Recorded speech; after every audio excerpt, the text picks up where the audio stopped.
Baada ya kuwa tumeshuhudia draw ya makundi ya hizi timu ambayo wataenda kushiriki ligi ya wanawake klabu bingwa ya Afrika, ambapo kwa Tanzania timu inayowakilisha Tanzania ni timu ya JKT Queens, ambayo ni timu ambayo inamilikiwa na Jeshi la Kujenga Taifa Tanzania, timu ambayo iko chini ya Jeshi la Wananchi wa Tanzania. Na timu hii inawakilisha ukanda huu wa Sekafa, ukanda wa Afrika Mashariki na Kati, na inaenda kukutana na mabingwa wengine katika Afrika kutoka kwenye kanda mbalimbali. Kwa hiyo wanaenda kupambana na mabingwa wengine, na kama tulivyoona timu yetu imepangwa katika group B.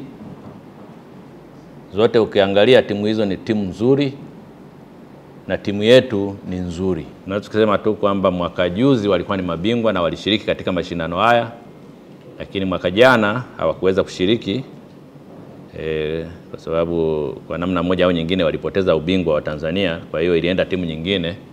Lakini mwaka huu wameshiriki tena, na katika nafasi zote walizoshiriki wameweza kuwa mabingwa wa Afrika Mashariki na Kati, kwa maana ya ukanda huu wa Sekafa, na wamechukua ubingwa huu nje ya mipaka ya Tanzania. Tunaweza kuona kwamba mwaka juzi walichukua ubingwa huu nchini Uganda, ambapo mashindano yale yalifanyikia kule Uganda, na mwaka huu wameweza kuchukua ubingwa huu katika mashindano ambayo yamefanyikia kule nchini Kenya.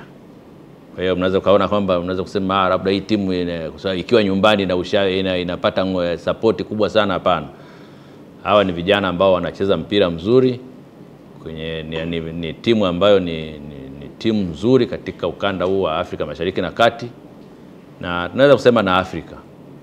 Kwa hiyo wanaenda kushindana kule.